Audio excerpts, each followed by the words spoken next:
Happy New Year!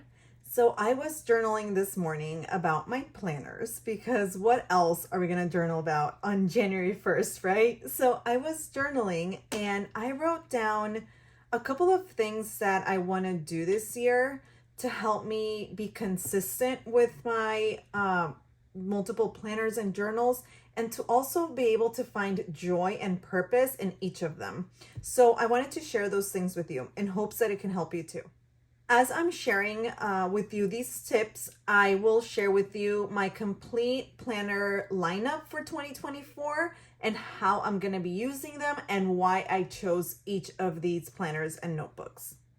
I'm going to start by sharing the first planner that I'm going to use, and this is going to be my daily planner and my daily memory keeping. So I am using a Hobonichi Winx Mega, and the reason why I chose this planner is because it is a small compact planner that has a lot of space to write down a lot of things and to really make it your own. So I'm going to show you the different sections and how I'm going to be using it.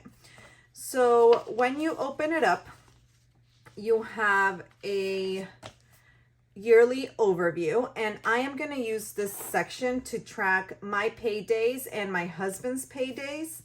And then you go into another yearly overview, and I am using this as a wellness tracker. So I'm going to write down here the type of workout that I did, and then here I've divided Q1, Q2, Q3, and Q4. And I'm going to write any notes of like if we get sick or anything. That's what I'm going to be writing here. And then the monthly is very small, but I am really going to just add in here the important events and appointments that I want to look back on. And I've started off just by writing out a couple of anniversaries and birthdays. Then here is the weekly. So I've decided to use the weekly differently than this, but I've set it up already for January. So I will share with you the two ways that I'm using it. The first way is like this. So I have lined the left side of the layout just because even though with the Tomo River paper you can see the lines from the other page, once you start writing, for me at least, it is very hard. So I just went ahead and I just lined it ahead of time. It's not a big deal for me, so I will do that for the whole year. And here I will write down day-specific events and appointments. I am going to be using the Alistair method as my way of planning. I've used it in previous years, and it works really well with the way that my life is. So I'm going to start off by listing out here my routine and the boys' routines for the week. And then I have added here a sticker Monday through Sunday, and I will just write down, for example, my first thing on my routine is doing my daily refresh, which is the devotional that comes with the Bible app. So I will write that down here, and when I do it, I will just mark it off here. And same thing with the boys. And then we get to the task list. So this is just going to be a running to-do list of things that I need to do on this specific week. And then I will mark them off when I plan to complete them. And I will mark again if it took me 2 days. And then I will cross it out here once that task is completed. And then I've left a section here at the bottom for reflections. In February, the way that I use this will change, so I will have more space for a weekly reflection. I did mention in my previous video that I am using the MakseLife goal setting system, and I have set up February as February in my weekly to really incorporate the areas of life within my weekly spread. So this is how I'm going to be using it from February on. I will link below all the shops that I have used to put together all these layouts in case you're interested. But I have used some custom labels to label out the areas of life. So here I will write those down. I will write what I'm working on in my personal fun, learning, family growth, finance, home, and so on. And then here I have added this section for my events for the week. I don't usually have more than 2 or 3 events on a given day just because I do work full time. So from 7 to 4, I am at work. So any events will happen after 4, and it's usually 2, 3 max. So I know that I will have enough space for that. Here I will write down our routine and same thing, Alistair method, and then the task list. And then I will show you the final setup of the back pages. So since this is the Hobonichi Weeks Mega, this has 217 pages in the back, which really gives me enough space to have my goals, my trackers, my weekly actions, my reflections, and my journaling all in this book, which is one of the reasons why I'm really excited to use the Hobonichi Weeks and why I chose this planner. So here I did a vision board. I stamped the year, and then I started filling out the index. As soon as I started adding the things for January, I knew that I was gonna need more space. So, you know, you live and you learn. I know that for my next setup, I will give myself a couple more pages, but worst case scenario, I just add a little sticky to it and call it a day. And then we have the trackers. This is gonna be for personal things that I wanna track on a monthly basis. So like for January, for February, things that I need to do once a month. And then this is a home tracker for just home specific tasks. Then I have written out my yearly goals. Same thing. I am using the prompts from the MakseLife goal setting system. If you're not familiar, I will link the videos below so you can learn a little bit more. And then I start off with January. Now, this is the way that I'm using it in January, but in February it will change because like I mentioned before, I found a way to incorporate my weekly actions into my weekly overview, which is something that I know I like and that I need in order to be able to accomplish my goals. Okay, so I have all of the weeks for January, and then I have a monthly reflection. And then I start off with my journaling pages. So for my journaling, I do memory keeping. So I just write out a little blurb of what we did that day. And I know that this is enough space for me to write. So I have given myself 8 pages for my journaling. I've already set it up ahead of time. And then I have started setting up February. But here's where I stopped, and I will switch things out. So instead of having it like I did in January, I will have my monthly goals, and then I will have a monthly tracker. So I have added the tracker into my monthly view for January, but that's not gonna work. So I've added it here into the back pages, and then the 8 pages that I need for journaling. And then after my journaling, I have given myself 5 pages for my 5 weekly reflections, so 1 per week.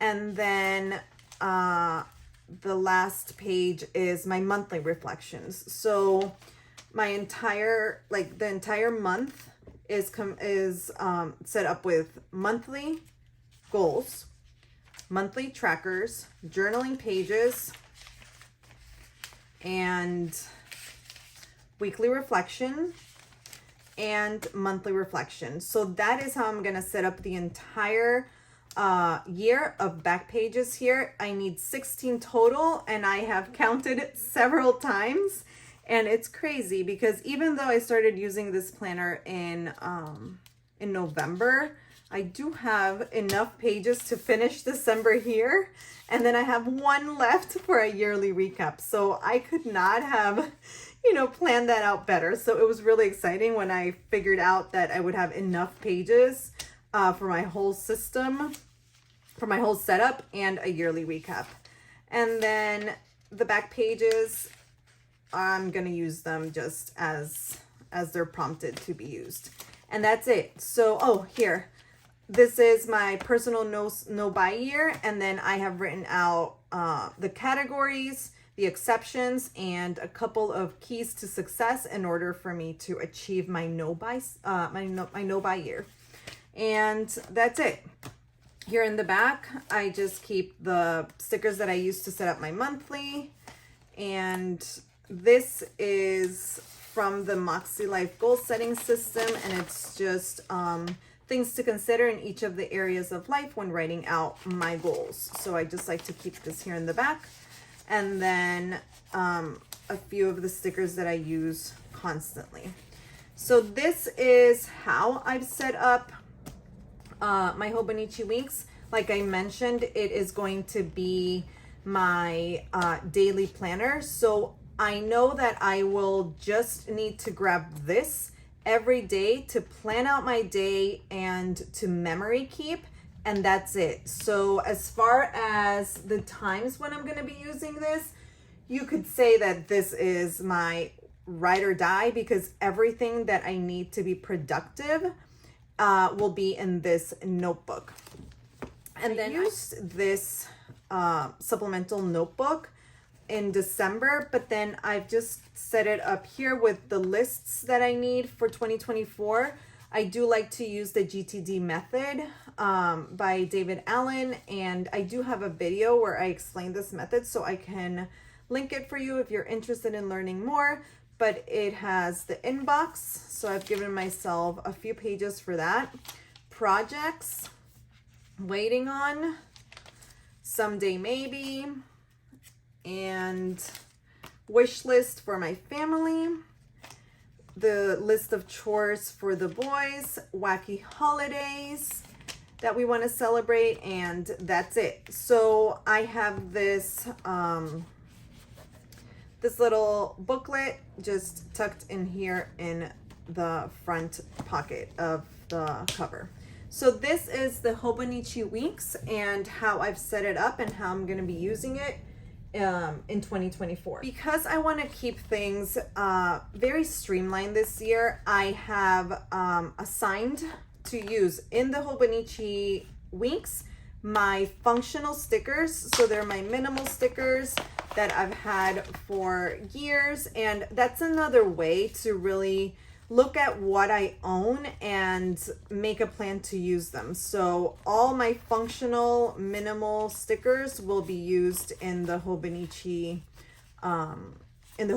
weeks.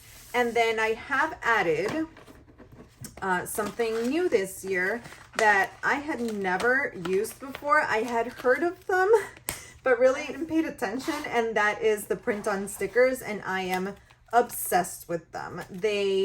You just rub them onto the paper, and it looks like it just was drawn into your planner pages, which is just absolutely beautiful. So I will link the shops that I bought these stickers from as well below. So this is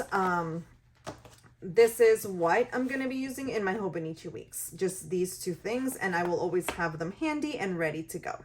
Okay, next up, it's going to be the Archer and Olive TN that I'm going to be using, and this is going to be my journal. So the difference of the writing style that I do in my Hobonichi weeks and this one is that the Hobonichi weeks is more of a memory keeping, and this is a journaling. It's a journal, so it's just where I process thoughts and emotions and do long form writing. This is a dot grid notebook in the size TN, and it's not dated, so I can just use it whenever I want. I don't have a specific day that I'm going to do this.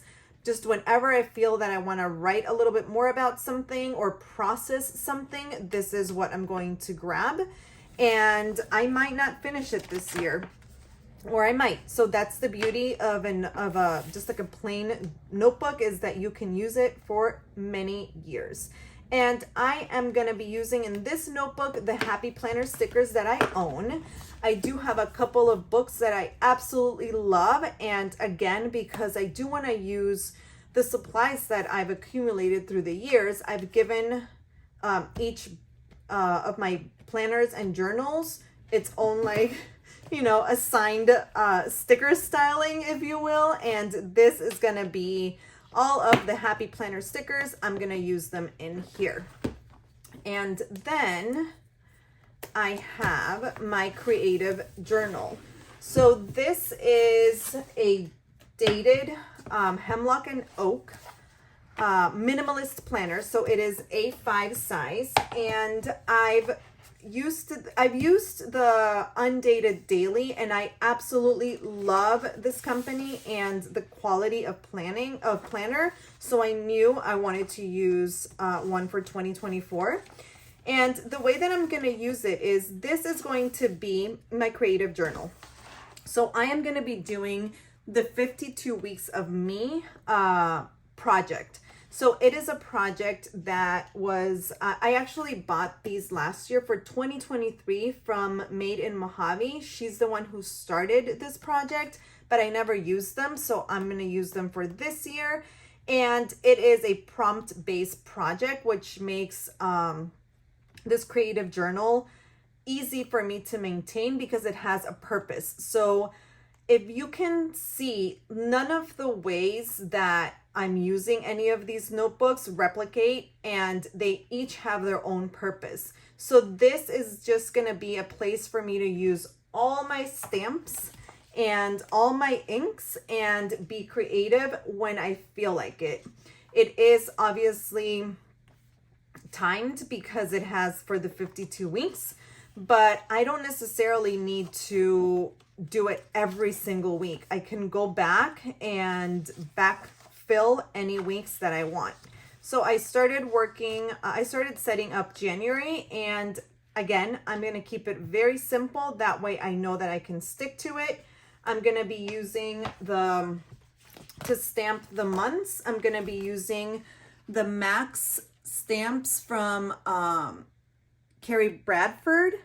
And then I'm going to be using, I have several stamps from Everyday Explorer. These are the ones that I used for this upcoming week. And then I'm going to be using these inks. So I like to use Versa Magic, the Dewdrops, and then I also like the Distress Oxide. So that's what I've used to set up these pages. And then for this layout, what I'm going to be doing is I'm going to be going on Pinterest and just finding journaling prompts for the month. So I already have the January prompts that I'm going to be using to fill out these this layout. And then here is the first week. So like I mentioned, this is a prompt-based creative project. So the first week is the prompt is currently, so you can use it as you wish. You can do whatever you want with that word. Week 2 is colors, then week 3 collections, and week 4 days of the week.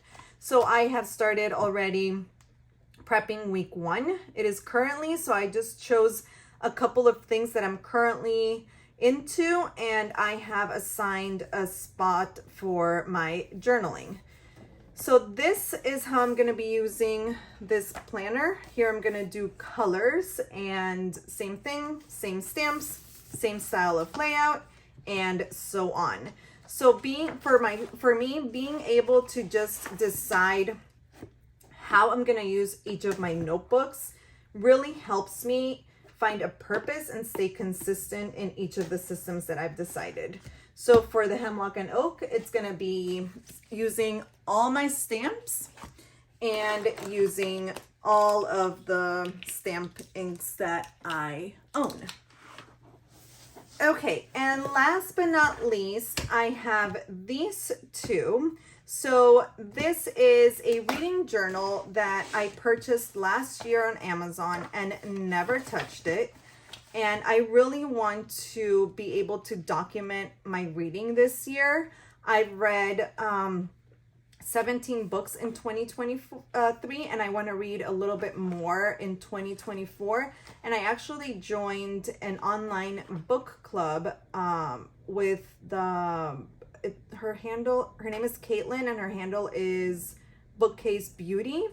And they meet monthly and they choose books. So I think that that's going to really help me, you know, increase my reading and have a community of people that are just enjoying the same things that I am. So this is a very straightforward reading journal that I found on Amazon. I will link it below as well. So I'm going to be using this. And then last but not least, this was a gift from my friend Nora, and it is the Val Marie paper prayer journal. So I have been wanting to use one of these, but I never really purchased one. I did use the undated 6-month supplements that actually was also a gift from my friend Nora. So I really appreciate her looking out for me. And I'm going to be using this. I'm going to be using this journal this year, and it is very simple to use. It has prompts for you to fill out on a monthly basis, and it's just going to be very straightforward, pen and my thoughts and prayers, and that's it. So I'm going to use this on a monthly basis to set it up, and then as I need to as a reference for the month. So that is my system, and that is how I've given each of the notebooks and journals a purpose within my entire system. That way I know that nothing overlaps and I can really be consistent and use them and just really enjoy them. So Val Marie paper prayer journal and my reading journal. Then I have the Hemlock and Oak as my creative journal. I have the Archer and Olive as my long form journaling, and then my Hobonichi Winks as my everyday planner and memory keeper. So the second tip that I have is to keep it fun and engaging, and add a few new things to your planning routine, such as different sizes, different paper, and different supplies. So as you can see here, I have different sizes and different paper. So the Hobonichi Winks is Tomo River paper, so it's a totally different writing experience than it is, for example, using the Archer and Olive. I don't know what, I know it's super thick paper because nothing bleeds through. But it is definitely different than a Tomoe River paper. It is white, it is dot grid. This is cream and it's grid. So it's a totally different experience using both of them. The layouts also make a big difference. So this is an hourly vertical layout, whereas, for example, the Winks is a horizontal layout, and the paper and the size is different. So that is just something that keeps things interesting. And then the reading journal, it's, you know, it is what it is. It's a prompted reading journal. And then the prayer journal, you can see that it's coiled, and it is also a prompted journal. So keeping things fun and interesting for me really does help when I am able to just not have everything be the same and feel the same. So the sizing, the layout, and the type of paper really also guides me into what supplies I'm going to be using. So that is another way that I keep my planning and journaling fun, is using different things. So I'm going to be using this year stamps. I'm going to be using Happy Planner stickers, which are more decorative and colorful. I've added, because that is something that keeps things exciting, I've added this year the press-on stickers that I had not used before. And I've also added, which I don't have yet, but I've been really inspired by my friend Connie, who uses fountain pens, to try a fountain pen. So I ordered one and it's on its way. So I've added fountain pens to the mix too, which that will be exciting. Oh, and then I have added a different way of just printing out my pictures. And this was really inspired by my friend Julie from Plan to Create to print them at home and use photo or sticker paper. So that is something that I've switched up and I've changed from last year. And those little changes really do keep things, at least for me, exciting and helps me stay engaged with my whole system. And then something else that helps stay engaged with the system that you've chosen is to follow accounts that use your same notebooks and planners. But with that being said, just when you follow these accounts, look for inspiration and don't fall to the comparison trap, and don't feel that you need to uproot your entire system to do things the way that they're doing things. Just always stay true to you and know what works for you. So for example, for me, I know that I really enjoy neutral colors, whether it's in my inks or in my stickers. And then I also know that I like to keep things minimal. So I need to know that what I decide to do, I'm going to have time to do it. So I can't really go all out, and know that it's okay to just use a few stickers and that will work for me. So those are some of the things that I wrote down this morning that I wanted to share with you. Hopes that, you know, these tips will help you stay consistent in your planners and your journals and be able to really use them this year. Use them and enjoy them and really take advantage of them. Okay, so this is it. If you have any questions, please don't hesitate to ask. And I wish you a wonderful, wonderful new year, and I will see you in my next video. Bye. Have a great rest of your day.